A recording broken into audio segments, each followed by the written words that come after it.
All right, good morning, everyone. Becky DeGrossa here with Counseling Wise. Welcome to the webinar this morning, and I'm so happy to have Howard Baumgarten with me this morning. I'm going to give you a little intro of Howard, and then he's going to be able to say hello, and you're going to get to see his sweet face there in Denver in the snowy Colorado morning here. And then he's going to switch over to his presentation. So before I even start, I just want to make sure that everyone can hear me, hear my voice. So, oh good, Megan already says I can see and hear you. Great. So there must be less of a lag with Google Hangouts this morning, which is awesome. Okay, good. So Howard has been in private practice for 15 years. He's been doing therapy for 20 years. And he is primarily working with children, adults, families, adolescents, couples. He has a consultation business. He's the founder of Smart Practice Central, and Smart Practice Central coaches basically therapists on business with their private practice. He's valuing intelligent, ethical, and clinically minded practice development, which is one thing that I really love about Howard. I met Howard, gosh, I don't know, what was it, Howard, maybe 6 months ago, at a Denver Therapy Network meeting, and I had known about him for some time, but I met him there, and then we connected and had a great lunch together and started talking about doing some things together. So it's really good to have you here, Howard. He has lectured around the country on the integration of mental health and business, including things such as practice development. He knows a lot about working in the managed care practice, in managed care systems. And he has lectured on the impacts of the Affordable Care Act. So that's pretty neat that he's so up on that. He is currently authoring a book on the topic of practice building, and that should be out next year. So that's pretty neat too. We'll be watching for that. He's an adjunct faculty member at University of Colorado Denver's Masters in Counseling Psychology program, and he, all of us whine about this, right? That we never got private practice training in our school years, and so he's actually implemented the first practice building business course in a graduate level counseling program in the country. So hats off to you, Howard, for that. Everyone would love to have been in that class, I'm sure. So he's also a big outdoorsman. I know that because it seems like every time I talk to him, he's been skiing or running or whatever. You were even jogging this morning, right, in the rain before it turned to snow. So a big family man too, I know that, and I'm just so happy to have you here, Howard. So I'm going to turn it over to you. Oh, one thing I forgot. This is how imperfect this is, me forgetting. I wanted to just encourage everyone to go ahead and type in questions when Howard's going through his presentation. Type in questions in the chat box, and he's going to hold all the questions until the end. But if you can type them in when they come up, we'll have them queued up in there, and then he'll be able to go through those and answer any questions that you have. Okay, so here you go. I'm so happy to present Howard Baumgarten. Thank you so much, Becky, for such a wonderful introduction. And can everybody see and hear me as well? So maybe a few of you can just type that in so I know that you can see and hear me. I am so excited to be here, and though we have a limited, small amount of time, I want to provide you with a lot of information about business planning, which I think is one of the essential elements of practice development. And while there's much more we can talk about beyond business plan development, I really want to give you today the core aspects of private practice, business development, business planning. And so one of the things I want to recommend is for you to have a piece of paper next to your screen and jot down the different modules that I'm going to give to you today, excuse me, that I'm going to give to you today, so that you can actually start writing your plan while you're receiving the information from me. I want you to have something in the next 45 minutes substantive to take back with you into your practice, whether you're just starting out in practice or you are already a seasoned practitioner. This information will be very helpful for you. Now, some of you on the program today might be returning guests from my trainings. I've been all over the country, as Becky mentioned, and if you are here, this will serve as a good way to kind of review your plan. So if you already have a business plan due to one of my trainings or someone else's, take that plan out right now and put it aside right next to you and jot some notes down as I'm going through this. Okay, I'm going to turn on the slides now, so I want to make sure everybody can see those slides. Give me a moment.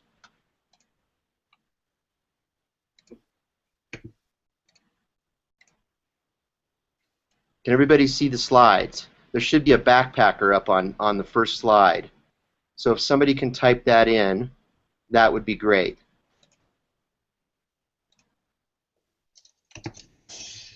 Okay, so why is there a backpacker on the slide? Well, first of all, that backpacker is me, and I love using the analogy of preparing your business plan as a way of preparing for backpacking. As Becky mentioned, I'm a very big outdoorsman. I grew up in Colorado, never left, and I've been a backpacker for a long time and a hiker.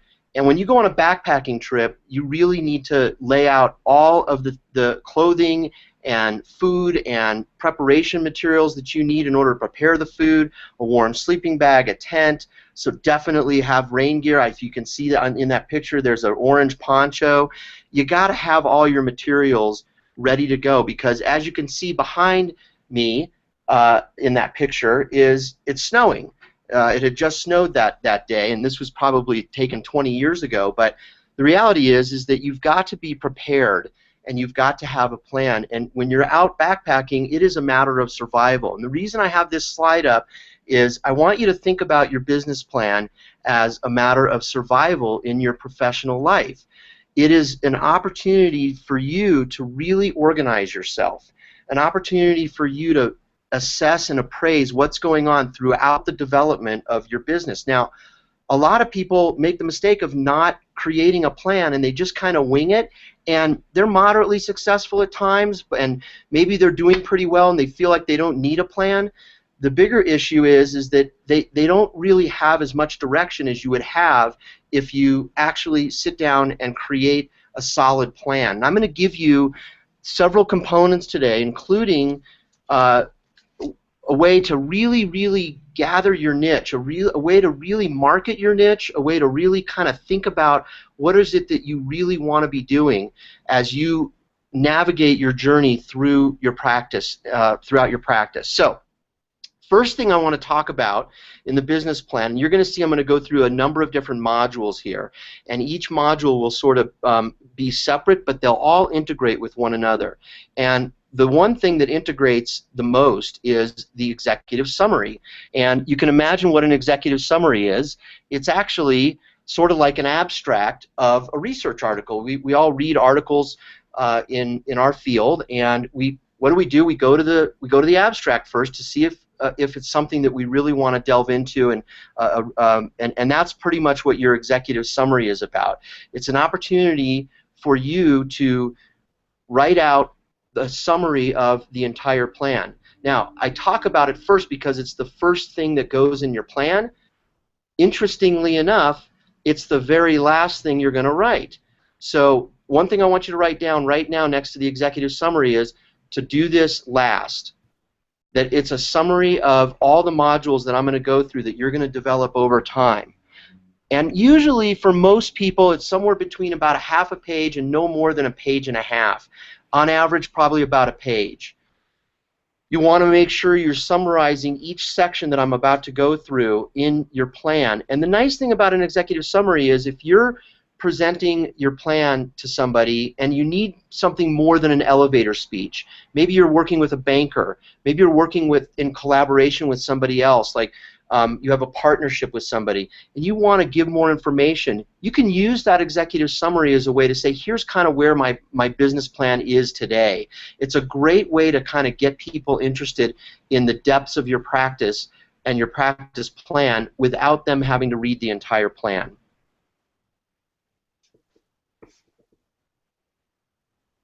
Your mission is really, in my opinion, the favorite part. This really is about your purpose. What is your purpose? What were you born to do? You got to develop a mission statement that really espouses the concept wholeheartedly and holistically about what is it that you really, really want to do. How do you want to affect your populations that you're working with? I'm not talking right now about what specific niche you're definitely going to be working in. You'll hone in on that niche a little bit more a little bit later, and maybe your mission statement has some of your niche in it, but it's also all-encompassing. So, for example, I'm gonna tell you what my mission statement is for Smart Practice Central. Okay, so for Smart Practice Central, which is my consulting business and my teaching other practitioners about the business of practice, is to raise the standard of how we do business as practitioners, creating systems of success that are transparent to clients, colleagues, and community, while encompassing the values of smart business decisions, strong ethical behavior, and clinically mindful treatment. And by the way, you'll notice throughout this presentation that I really like putting things in threes. So there are 3 salient lines in there, if you notice that. I have a clinical practice that you know, and the clinical practice is Build, Change, Grow. And my mission statement for Build, Change, Grow is build something new in order to change something old in order to grow. Very simple, and I made it simple like that because I'm trying to speak to general populations who may not understand clinical terms. And that's the other thing. In your mission statement, you're going to want to make sure that your writing is very much in lay terms and not in professional terms. So try to stay away from terms like depression, anxiety, anything that would, even though those are household terms, I would still stay away from them and really use much more lay terms than clinical terms in your mission. So this is really about what am I empowered to do? How do I want to affect change? And how do I want to do it from within my heart? So if you have any ideas, write them down right real quick while we're kind of going through this in terms of maybe catchphrases or words that come to mind for you, and you can formulate your mission a little bit later on when you're off of the webinar program. Well, branding is really important, and branding really is one of the most significant things when we talk about marketing, when we talk about actually putting your name out there. And as you're branding, you're not going to have your mission statement on your business card because it's going to be a little bit longer than what your business card is going to hold, obviously. You may have your mission statement at the bottom of a flyer, which is fantastic, but you're going to want to have a tagline, a logo, a creative business name. You know, when I got into the private practice world, I took out an LLC name that was actually my name, and one of the reasons I did that is 15 years ago, managed care was really a very popular way of getting clients. It still is very popular and an important part of how people get clients, but back in the day when people would search for clinicians, the search would come up alphabetically by distance very often, both when they called into the insurance company and they were looking on their own internal servers, as well as when people did their own searches, and of course the individual consumer search process has really taken form. And so I took out a business name that was my name because my last name is spelled B-A-U-M, and so I would come up first on all the searches, and so it was really a marketing strategy back then. And I since then added my website, Build, Change, Grow, and then of course in my new business I have Smart Practice Central as a name. So as time has gone on and the internet has become a huge area for marketing and networking, you know, I really think having a creative name is extremely important in your business. You can still practice as yourself as well, but you know, having a creative name says a lot, and more people are building hybrid type practices or total fee-for-service out-of-pocket practices, and not working with managed care. And so I think having a business name is really, really important. And then you want to have a tagline, and a tagline is really a very short and abbreviated version of your mission statement. Much like the executive summary is an abbreviated version of your whole plan, the tagline is an abbreviated version of your mission statement. And again, I like to do things in threes, and so you know, I've taught some of my students and my other trainees to kind of think about 3 words or 3 short phrases that espouse your tagline. And this particular business card is a business card courtesy of my current intern and former student, Veronica Tunis, who's wonderful, and the name of her business is Rooted in Recovery Counseling. As you can see, she's got a beautiful logo of a tree with lots of roots, and she has 2 taglines, one with 3 words right under Rooted in Recovery that says acceptance, growth, and freedom, and then she has in white underneath that, discover your path to personal transformation. And that is the back of her business card. I put the front on the upper right. But if you can see, this is a great way of branding. It's got a beautiful logo. It's got her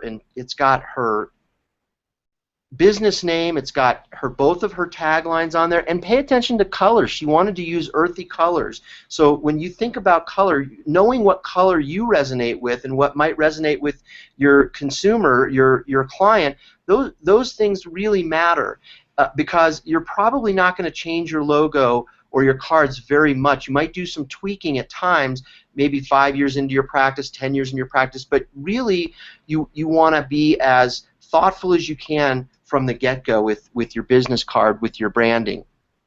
So thank you to Veronica for allowing me to share that with you all. This is really a great, great business card, a great example of a business name, tagline, and logo. Okay. Well, we're going to move on to a module that I call the 4 C's. Now, some of you may have done business plans before and may have heard of the SWOT analysis. And SWOT stands for strengths, weaknesses, opportunities, and threats. Now, being the mental health practitioner and counselor that I am, I kept thinking about a few of these words, and I didn't like the word weaknesses, and I didn't like the word threats.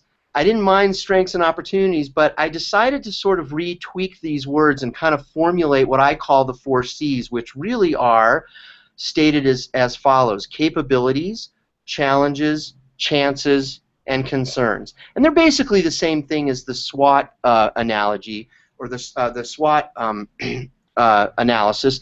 But I want you to look at the graphic that I have up, and I want you to see that there are 4 quadrants here. So if you were to look at strengths on the upper left, that would be capabilities. Opportunities on the upper right would be chances. And these are actually positive influences. You see up on the top there, that black part that says positive influences. These are things that are positive that we want to focus on about our practice, about ourselves. Then in the lower left, we have weaknesses, which would be challenges, and threats in the lower right, which would be concerns. These are negative influences. These are things that we often are challenged by, things that we want to work on. And one of the things I'm going to recommend that you do is I'm going to recommend that you break up a piece of paper into 4 columns, and that you actually write down your personal and professional strengths or capabilities, your personal and professional opportunities, your personal and professional weaknesses or challenges, and your personal and professional concerns or threats. Now, if you look at the left 2 on the quadrant, strengths and weaknesses, or stated again, capabilities and challenges, these are things that come from the internal part of us. Okay? These are what is inside of us. What are our strengths? What are our challenges? If you look at the 2 on the right side of the quadrant, you have opportunities and threats, or chances and concerns. Those are things we want to look for outside. So take a look at that. I want you to make sure that you remember this slide, and then fill in your section later with strengths, opportunities, challenges, and concerns, and make sure you do that for some personal areas and some professional areas. And sometimes you may have the same, you may have the same thing in more than one quadrant, and that's okay. Okay, the next module is your services plan. And in this plan, Becky promised that I would go over a 5-point system that will bring you your ultimate clarity, and I'm actually going to give you 6 points, because you got to have the who, what, where, when, why, and how of your services. And the reality is, this is really going to give you clarity in terms of the actual services you provide. So you want to answer the questions for yourself of, who am I working with? Or who are you working with, in fact? That really means, who are the populations you treat? Do you work with couples? Do you work with families? Do you work with adolescents, children ages 0 to 4, children ages 6 to 10? Some of you work with different age children. Who do you work with in terms of types of couples? I want to work with high conflict couples. I want to work with couples who are about to get married. Okay, so that sort of dovetails into the what. Okay, what are the issues you want to focus on? So if the who is the couple, what I like to do is I like to work with couples that have a high degree of conflict and are tired of fighting with each other. And I specifically like to work with men who need to dial in more emotionally and get in touch with their narcissism, and women who have given up and put a wall up and need to learn how to be vulnerable again. So that's what I like to do in terms of just that niche area of couples. And I have a few, 2 or 3 other niche areas. So as you're developing your services plan, you're going to have maybe 3 or 4 different sections under who. You're going to have 3 or 4 different sections under what. You know, what can also be the clinical issues like anxiety, depression, ADHD, autism spectrum disorder. Those are the issues that you treat both clinically in terms of diagnostically, as well as sort of socially or familially. Okay? Then you're going to want to answer where. Now, what's interesting is, why would I say answer where when we're talking about private practice? Well, folks, private practice is really transforming. And whether you realize it or not, we are in the process of supporting and engaging in much, much more collaboration than we ever have. Insurance companies, some of them are now actually paying for collaboration with doctors under consultation codes. And if you're already with insurers, you should check that out with your insurer and talk with them about that to make sure that you get paid for that. So the where actually can be, maybe you actually do a day in a doctor's office and you offer up your services inside of a doctor's office. Or maybe the where, my wife just got back from a training. She's a social worker in the schools, and the gentleman who did the training is a private practitioner in the Denver area. And he works only with kids, and he actually goes out and takes the kids out in the community. He's got a whole liability protection form and all this, and he takes them out to Toys R Us and walks around with them, and they play on the toys, and he takes them to parks and things like this. So you know, you want to think creatively about, where am I going to maximize the benefit of my services? In Colorado, we have a lot of wilderness therapists, people who take couples up into the wilderness and do couples retreats. So the where becomes really important, and you want to define what that looks like for you. When are you providing your services? When I started out in private practice, the when for me was Fridays, because the seasoned practitioners didn't work on Fridays, and I wanted to get clients, and Saturday mornings.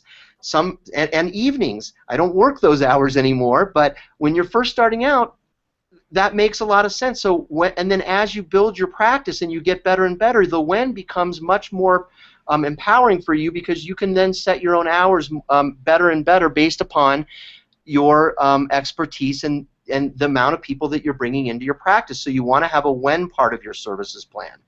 The why part, very simple. Write down next to why, see mission statement. It's all about your passion and your purpose and what you love to do, but it's a reiteration of that as it connects to the rest of these elements of your services plan. And finally, the how. And the how is really about your treatment intervention style. What type of treatment do you provide? Are you a cognitive behavioral therapist? Are you a behavioral therapist? Do you do EFT? Are you a mindful-based cognitive therapist? Do you do mind-body connection? Do you do meditation? Do you provide EMDR? There's hundreds of ideas in terms of the how. So you want to write down, where are your technique leanings? Where do you align yourself with the techniques that you use? Folks, this part of the plan is really the powerful part. It's what leads you into your niche, and it's what helps you move yourself in terms of defining who you are and what you do. You've got to be prepared to be able to answer the question, oh, hey, what do you do? And you want to highlight the who, what, where, when, why, and how very quickly, like an elevator speech. Okay? People talk about your elevator speech, you know, your 2-minute speech that you let people know. So you're gonna draw from this services module that you write out as your quick, this is what I do. You'll also do your mission statement when you're talking about the general parts of what you do. And in order to have a good marketing and networking plan, you gotta have, I'm backing up, you gotta have the services plan. So now we're going to talk about marketing and networking. Now, I distinguish between marketing and networking in different ways than other business people do. For our purposes in private practice, networking, I'm going to start with networking. Networking is the creation of intelligent networks of people who can refer to you, and most importantly, to whom you can refer. And you'll see what I mean in a moment. It's social, it's active, it's process-oriented. You do the moving, you do the speaking, you do the contracting and the connecting. You do the referring, the collaborating, and you then receive referrals in return. So first of all-encompassing networking is really about getting out there and spending your time connecting with people. And when you connect, the second part of this is when you connect with people, what you're doing is you're finding out what their needs are, okay? What their needs are and how you can meet their needs, and then you're doing an oh by the way. Oh by the way, it'd be really nice if I actually work with adolescents, and I'd love to get some adolescents from you. If you ever have an adolescent that you're seeing, that you're treating that for medication, let's say I'm talking with a psychiatrist, please feel free to send them to me. And the nice thing is, if you're finding out about their practice and in your networking part, and you're working with those folks in your practice, finding out what they're about, they're going to ask you about what you're about. So rather than you kind of jamming it to them, if that makes sense. Marketing differs from networking in that marketing, the way I define marketing is that these are smart tools for helping to create and sustain your relevant networks. So they sustain the networks. They sustain the networks of your clients. They sustain the networks of your referrals, okay? And marketing tools are very important. It's why I went over all this branding stuff just a moment ago. Marketing is really, really important, and it doesn't cost you a whole lot of time. It actually costs money. And if you're smart, you'll budget your money well, and you'll spend a little bit on your marketing, and you'll spend a little bit of time on your networking over and over. So you want to be writing down your networking ideas of who do I want to talk to, who do I want to collaborate with, and you want to be writing down your marketing ideas. How do I want to brand myself? Do I want to put out flyers? And folks, you gotta, if you're not online, you have to have a website. And I even go a step further. You can't just have a website anymore. You have to do social media. You have to blog. You have to be active on your website and interactive on the internet.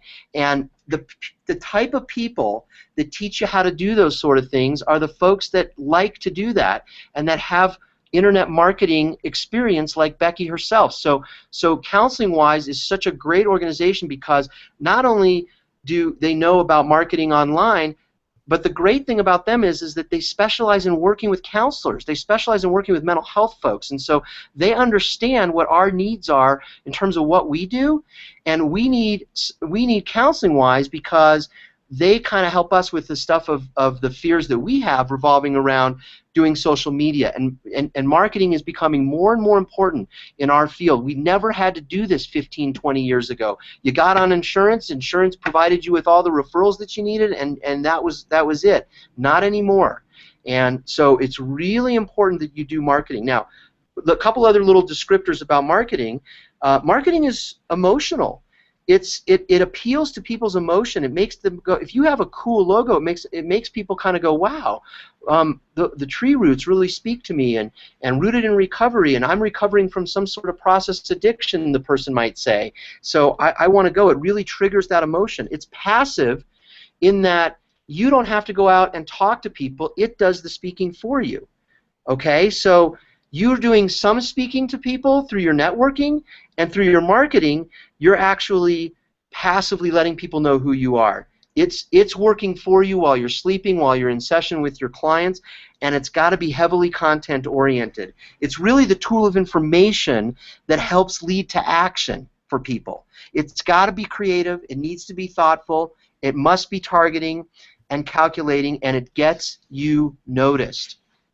And then I created something about marketing and networking where I combine the two, along with a little bit of market research. You've got to go out into your community and find out what the needs of your community are. And you do that by asking a lot of questions and talking to a lot of different folks about how to do that. And then what you want to do is you want to take your market research, go out and network, go out and market, and lo and behold, what begins to happen is you create this wheel of referrals. I call it the referral wheel. For those of you who have been to my training, you remember the slide I put up where I talk about the three aspects of getting referrals, and that's called the referral wheel. You do market research, you set up your marketing materials, and you network. And then you evaluate what worked, what didn't work, and then you go back and you market and you network and you do more market research. And you keep doing that over and over again until you get more success. And guess what? You will fail in your efforts more than you will succeed in this process.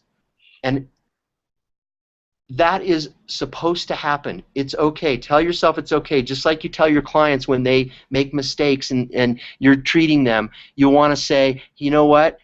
When you say to your clients, you know what, you're gonna fail at this before, you're gonna get worse before you get better, and you're gonna try, and the success is gonna be hard at first. That's exactly how this referral wheel works. You're going to have to learn what works and what doesn't work, and a lot didn't work for me, and some works for me, and that's typically what happens to most people. Okay, now, you also have to have a lot of support in your practice. If you think you can go into practice or be in practice and run the show throughout your entire career without any professional support network, you're probably going to, you can do it, but you're probably going to be spread quite thin, and the efficaciousness of your clinical work is going to suffer, and your clients are going to know that. And so you really want to create an administration plan. And so what I want you to do is I want you to think about the people that you currently have supporting your practice professionally, and then I want you to think about, as I'm going to tell you this list, the people who you may want to include in your practice professional support. And some people aren't ready for certain support people, and so you have to know when you're ready. And so people always ask me, Howard, when do I know I'm ready? Well, you know you're ready when you say, I'm getting really sick and tired of doing this administrative task, and I probably can afford to hire somebody to do it. So you don't want to wait too long and continue to get sick of doing it just to save a pinch a penny, when you can free up that emotional space that you can otherwise be doing something that you're interested in, okay?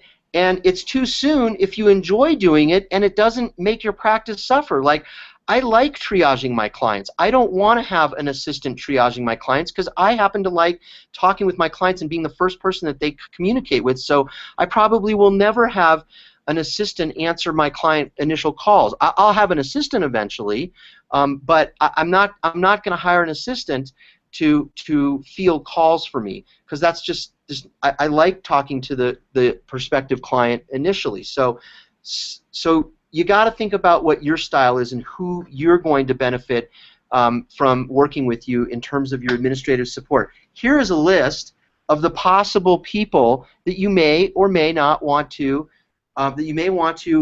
hire as a contractee, and you can hire them as a 1099 contractee. You can hire them as an employee. You need to check with your state to find out whether or not you can have 1099 contractees. There are some states in the country that do not allow that, or that have certain legal requirements around how to employ people in your business. So definitely want to check with other practitioners who employ people and how their legal their employer-employee relationship or independent contractor relationship is set up. But the people that I commonly think about that are needed in an administrative support role are a medical biller, particularly if you do insurance, a bookkeeper, somebody to help you with your practice books, an accountant for tax purposes. You know, I did a lot of my own accounting in the very beginning when I was an LLC and I was filing a Schedule C. Now I file an S Corp return, and it requires paying monthly payments into the federal portal, and quarterly tax payments, and an extra end of the year return, and it just became too much, and it was time for me to have an accountant deal with my taxes. A financial manager or advisor, somebody to help guide you, and that financial manager or advisor doesn't have to be somebody that you hire at a high cost. A lot of these financial advisors and managers are people that they don't start taking a percentage until you have a certain amount of assets. So you really got to talk to them about how do you get paid. And obviously, some of these folks you're not going to even have as 1099 people. They're just advisors in your practice, like a financial manager or an advisor. Obviously, they get paid through commissions, but you want to ask them how they get paid and where they're steering you. What I did in my practice is I actually did a lot of reading on my own. I read books about it, and I talked with people that I know that are in the field, and I used a couple of different financial advisors, until I needed to consolidate. And we're going to talk about financial management as a separate module in just a few minutes. You're going to maybe want an investment banker, and that's a little bit different from a financial manager. Sometimes they're both the same person, but an investment banker is somebody that actually specializes in selecting investments in terms of high risk, low risk, moderate risk, and a lot of the financial managers and advisors do investing, and they're all housed in the same type of entity. Then you might want a corporate attorney to help establish your corporation. And we'll talk about corporations in just a bit. But and that corporate attorney may also be an estate attorney, or you may have a separate estate attorney. You'll need an insurance agent to make sure that you are, you'll need an insurance agent to make sure that you have the proper insurance, not just malpractice insurance. You'll want maybe a commercial real estate broker to help broker a rental agreement for office space if you haven't already done so, or maybe even to help you buy a place if you want to purchase a property. You may want a virtual assistant or an actual assistant, like a reception person, or a virtual assistant to help you with fielding calls, as I mentioned earlier, to help you with other types of tasks. A lot of virtual assistants help do social media and blog writing. And then you might want to consider someone like Becky and Becky's company, like Counseling Wise, to help you with online marketing and shore up your website. And they're not just a webmaster, but somebody that actually kind of helps you get to the top of Google searches. The more and more people are contracting with folks like that. So write down the names of people that you know that are working for you, and whether they're being effective, and also the ones that I mentioned that you would like to work with. And then if you don't know any people in your community, I recommend getting 3 solid interviews in each area of people and getting references and recommendations when you hire someone. Because having a person that you hire that's not a good match for you is not a good thing. Okay, I said I'd talk about financial management and growth. That's the next module. There are there are three areas that I like to focus on with financial management and growth. The first is the day-to-day financial management. The second is asset protection. And the third is asset growth. So let's talk for a moment about day-to-day financial management. The thing I want to say about financial management from day to day is that you really want to account for every dollar. Every dollar, every penny has a purpose. The key concept of daily financial management is actually look at your finances. Susie Orman said one time that the biggest mistake people make about their finances is that they fail to look at their bank accounts on a routine and regular basis. They become fearful, they avoid, they don't look at their finances. I try to look at my bank accounts and my financial situation routinely. The other key that's important is you want to keep expenses below your income. You want to stay in the black. So don't go spending a lot of money on marketing when you don't have enough money to spend on marketing quite yet. Start spending a little bit in areas that you feel are the best hits for your target market so that you can keep your expenses low as your income is coming in. It's the philosophy that I've built my practice on. I've never, ever been in the red. I did take out a loan only in case of an emergency, and I never had to use the loan in my practice. Okay, obviously I was a little cash poor the first few months while I was waiting for income to come in, but I never had to go into my loan. I had a few $1,000s saved up, and I never once went into my loan. And I wasn't a trust fund kid. I didn't grow up with a ton of money. And the truth is that you don't need a lot of money to be able to run your practice. You just have to be smart about keeping your expenses underneath your income. Okay, let's talk about asset protection. There are two areas of protection I want to focus on. The first is insurance. Most of you know that you need malpractice insurance. In fact, all of you should know that. But beyond malpractice insurance, there are other aspects of insurance that will help protect your financial wealth and the assets that you work so hard to attain.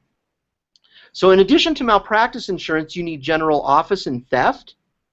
You need disability insurance. And you think to yourself, well, why would I need disability insurance? If I break a leg, I can still treat my clients. What if you fall and have a head injury and your brain doesn't work and you can't work? You need to have disability insurance. You need to think about having some form of life insurance, whether you have term life insurance or whole life insurance. Now, term life insurance is the least expensive insurance. But if you lose your life and you don't have insurance and you have bills to pay like your house and your practice and some practice expenses that you have gone unpaid, you've got to cover all that. Okay?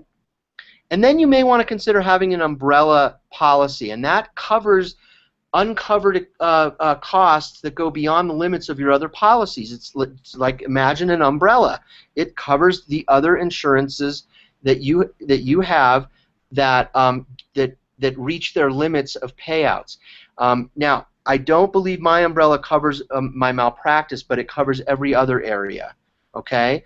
And most umbrella policies are very, very inexpensive, but I can't emphasize enough the importance of having a lot of insurance protection. And I know we pay a lot of money for insurance, but think about your prevention standard here. If something goes wrong and you don't have insurance, folks, the party is over. Okay, and that's what that leads me into my next point about asset protection, which is if you don't have a legal entity behind your business, you are not putting a protective veil on your personal assets that you get. You must have a legal entity, okay, in my opinion, and it doesn't entirely protect you, but think of a limited liability company or a type of legal entity as a way of putting an extra layer of protection on your assets. So you want to talk to a corporate attorney about having a legal entity. And that's part of your asset protection piece of your financial management and growth plan. Now let's talk about asset growth. Asset growth is really about when you earn your money, if it just sits there, it's going to lose value. So you've got to make smart investments. And I'm not an investment counselor, so I'm not going to tell you where to invest, but I am going to tell you that I want you to think about three primary areas of investment. The first is retirement. It's never too early to think about investing your dollars in a retirement fund. And there are many different vehicles for retirement. You can go with a SEP IRA, a traditional IRA.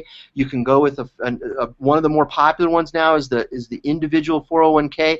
And they all have different rules, and they all have different amounts that you can put in terms of maximums based upon your annual salary. Please talk to a retirement specialist about setting up and contributing to a retirement fund. The second type of investment is just a regular type of investment. It can be a mutual fund or a stock and as with anything, investments have a certain amount of risk, so you got to know that. Could be purchasing an extra property, or maybe using the purchase of a building or your office space as an investment vehicle. Lots of different ways. And the third investment type, if you have children, is a 529 college savings account. There are other types of college savings accounts, but I have found in my research that the 529 is the best college savings vehicle. And my opinion is, even though I'm not a financial expert, is to start with your retirement, then move into one of the other two, but start with your retirement and grow your retirement. Okay, so that's asset protection, asset growth, and day-to-day financial management, all falling under the financial management and growth module. Well, we have to grow as professionals, and I want everybody to have a professional growth plan, and built into that professional growth plan is something that I call a cultural and cultural diversity inclusion plan. As a professionally growing individual, you want to constantly monitor your ability to be cognizant of different culture, gender, sexual orientation, religion, and really think about how am I growing as a professional in this area? How can I be culturally sensitive? What sorts of cultural sensitivity training do I have as a professional? So that's something I think is very important. As our country is continuing to become a greater and greater melting pot of different types of people with different types of preferences, we have to be cognizant of how we're growing as professionals, and we need to understand our own personal maybe countertransference that might come up about that. So that's another piece to that. But I want you to definitely think about what areas can I grow in professionally and become more multiculturally sensitive. And then there are other areas of professional growth, of course. Your niche area, how can I become better at my niche? What areas maybe are challenging that I want to lean into? Maybe I want to learn more about EMDR, and so I'll do an EMDR training because it's not something that I'm very adept at. So those are some areas I want you to focus on. But write down now 1 or 2 professional growth seminars you'd like to attend in, say, the next year or so. Okay? Got to have a professional growth module. And then you got to have a personal growth module. And personal growth is really important. Got to have some different things that you do to help balance your work-life balance, because, folks, we are in practice for ourselves. We own our own business, and if we could turn it on 24 hours a day if we want, and some of us do that, and we shouldn't do that. You got to have a plan to balance yourself out. And so for me, I really love hiking. I love running. As Becky mentioned, I'm a jogger, a runner. I go skiing. In fact, I'm leaving with my family today after this webinar to go up in the mountains and ski. And so, you know, think about all the things that you do that are important to you. And I want you to focus on 4 key areas for your personal growth plan. And those areas are, what are my eating habits? So nutrition is number 1. Sleep. How well am I at sleeping? And I really mean sleep is one of the most important areas of our personal growth and development and our sort of way of having good work-life balance, okay? Do I get 8 hours of sleep at night? Do I go to bed within the same hour every night? Or am I up till 1 in the morning, sleeping till 10, and then go to bed the next night at 9 o'clock at night? That's not good for your system. You want to have a consistency to your sleep patterns. The third thing is exercise. What types of daily or routine exercise do I engage in that help me feel healthy? I find that the types of exercise that I love are the ones that engage me bilaterally. And I know this, for those of you that are into EMDR, that whole centering of your brain and doing the left-right movement through aerobic activity is huge for me. And I've heard from other people are fantastic. So those are the first three. And the last one is spiritually. How do you grow spiritually? What are your spiritual leanings, and how do you engage with yourself spiritually? Maybe it's your religion, maybe it's nature, maybe it's your family, but how do you engage religiously, or I mean spiritually, pardon me. So that's your personal growth plan. And the last module is your references and resources. And you know, my students that I have do their business plan, they're fantastic. I mean, I have them do an ongoing business plan throughout the semester at the University of Colorado program where I teach. And what they do is they actually have to do an outline, a draft, and then a final draft, and then they have to do a presentation for 30 minutes in front of their colleagues that they get evaluated on. And one of the big sections that one of my students did is she took every resource that she knew in the field and in her community, and every book that she ever read and knew about, and all the people individually that she knew, and she made a reference and resource guide that had to have been 60 pages long. And so I would actually start writing these things down, because you can put some of these on your blog, you can put them in your website, and you have a catalog, you're organized, you have a whole template of everything that you've amassed over your career in this references and resources section of your plan. Very powerful, and then you utilize that with your clientele. You utilize that part of your plan somehow embedded either in your website, where they can go to your website and you know, click on and take a look at the resources, or you have a guide that you can give to them. So you really want to write down your references and your resources in your plan. Well, that's the major modules of the private practice business plan, and now you're hopefully ready to kind of go back and write your executive summary. But all of these modules stand alone, and they're equally as important standing alone, but when you bring them together, that's what really makes it powerful. That's what really organizes you. And I don't want you to write your plan and then just leave it aside. I actually want you to go back every 6 months or so and revisit sections of your plan. So make a note in your calendar to do that. It's really important that you revisit those other all the sections of your plan on a routine basis. Well, I'm really excited to have been able to share this with you, and I want to tell you a little bit about Smart Practice Central.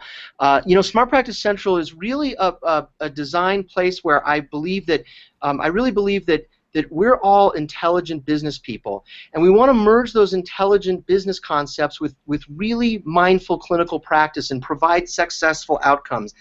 It's not about making money, it's about earning enough money to be able to sustain your business and put back into your business so that it can continue to grow, and for you to have the kind of sustainability that you need in terms of your personal life, and to do it very, very humbly. So Smart Practice Central is really a resource for private practice building and management. I provide ongoing consultation and support for your practice in a variety of ways, and I'm really interested in sort of researching and developing and studying what makes people successful in practice. And so there's a study that's ongoing on my website. The website is up there, smartpracticecentral.com.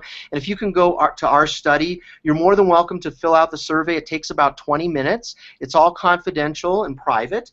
And you know, it's probably going to get some mention in my book that I'm writing right now. It's something, though, that I think is important that we do. We want to understand what's making people successful and what's not successful. And then I provide certification training programs, which you can actually purchase through my website or directly from PESI, who is kind enough to sponsor my programs. And you can go to my website, though, and then go to CE Trainings, and under CE Trainings you can click on, I believe it's certification training module or something like that, or level 1 certification, and then you can go purchase the DVD to get certified. And when you complete the program, you send me your CEU certificate, and I send you a certified smart practitioner wall-framed certificate. You can feel free to reach out to me at info@smartpracticecentral.com, or call me with questions if I don't get to any of your questions. If I don't get to your question today in the few minutes we have remaining, my phone number's there. I want to thank you, and I want to thank Becky for having me. please go ahead and ask your questions now. Let's see if we have any. Do we have any questions? Yeah, we do. Thanks, Howard. That was great. That was awesome. You go into a lot more detail than most people on practice business plans, I think. Oh, good. Yeah. Now, what I'm going to do actually is I'm actually going to move out of the screen. Can everybody see me now? Yeah, we can see you. Okay, good. Fantastic. Okay, so let's answer a couple questions. What do I mean by Tammy's asking, what do I mean by hybrid? Is that a hybrid model about payment or about the types of services offered? Tammy, that is a great question. What I meant by hybrid in the discussion was how you get paid, actually. So hybrid meaning having a diversified system in your practice of payers. So maybe you work with 2 or 3 managed care panels, and maybe the people that don't come in through managed care come in through your private practice as a fee-for-service client, and maybe you actually have 1 or 2 other, maybe you take victims compensation, or you work with Medicaid or Medicare, one of the public programs. So that's really what I call a hybrid practice. But you're right, the hybrid meaning could also be meant to state that you have a diversified amount of services that you offer. But the way I meant it was more what's coming in from the different areas. And so hybrid means part managed care, part fee-for-service, or something else. Alice asked, are therapists allowed to have professional corporations that are S corporations? Absolutely. Now, you need to check with the state that you're in as far as the rules around S corps. But for example, my private practice, in Colorado, you can start an LLC and you can file as an LLC, and then you can change your filing status to S corp. I went ahead and changed my filing status to S corp at a time that my accountant recommended me to do so, that it would be tax advantageous to do that. And so yes, you can set up as an S corp, but you do need to check with your state's rules and then how and then how that interacts with the federal filing as well. Okay, Becky, you wanted to know about examples of chances, opportunities, and concerns for therapists. So great question. So an example of opportunities would be I'm locating my practice in an area that doesn't have a lot of clinicians that work with adolescents, or there may not be a lot of males, and so I have an opportunity as a male clinician to go into some adolescent treatment centers that are nearby that don't have a lot of private practice therapists in the community, and I've identified that by maybe calling around to some of the agencies and saying, hey, do you have, tell me what you have in terms of the needs to refer out in the community, and they might say, well, we have a few people, but we need some more males, or we need somebody that specializes in animal-assisted therapy. Something kind of different, and so that might be another opportunity. Another opportunity might be I specialize in animal-assisted therapy, which is really unique, or a particular specialty that is highly desirable, and so I think it provides an opportunity. Now, what's a concern or a threat for therapists? I'm setting up my practice in a really popular area. Oh, let's just say Boulder, Colorado, and there's a lot of therapists, and so that might be a concern because there may be oversaturation of therapists in that particular community. But I might also put it in the chances column too, because it's an opportunity for me to create partnerships and collaborate more. So that's an example of actually how it could be both. Mm-hmm. Okay. Also, what are common mistakes you see when people are creating their business plans? I think the biggest mistake that people make in their business plan is they don't create a business plan. And I think the second biggest mistake is they don't review what they've created. They kind of start doing it and then they stop and they don't review it, they don't get back to it. It really needs to be an ongoing blueprint. It's the idea of you plan your work and you work your plan, and then you go back and you plan your work. Okay? Let's see.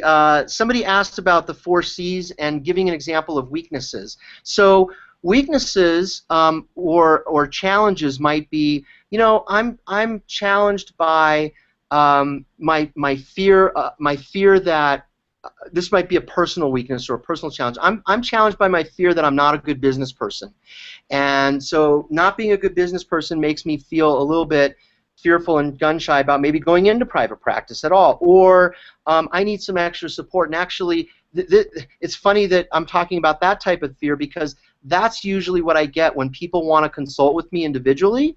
What happens is they'll call me and they'll say, you know, I'm in private practice, or I'm going in and I need some extra support and consultation. And usually 9 times out of 10 when I'm done talking with them, it's usually that they can build their business, but that they need that extra support because it's a weakness or an area of challenge for them. Other challenges might be that you know, I have a hard time managing my time, and I'm challenged by ending my sessions on time, and I want to get better at that, because really, as a business person, I don't want to give away my time that's not paid for on a consistent, routine basis. And so that could be another weakness that you're focusing on. So I hope that those are good examples. Thank you, Kathy, for your comments. Let's see, Alice. Thank you for your comments. I think we're also out of time, so if you have any other questions, by all means, email me at info@smartpracticecentral.com. Call me 303-312-1687. Becky, I really want to thank you for having me on, and I enjoyed my time today. Enjoy your day, and go out and make and do your business plan, and follow it to the letter, or just follow it. Thank you. Great, Howard. Thanks so much. I really appreciate your expertise on this. And thanks, everybody, for coming. And the replay will be sent to anyone who opted in, so no worries. You'll be able to listen to anything that you missed. And we're going to call it a wrap. So thanks so much. Take care, everyone. We'll see you next month. Bye-bye.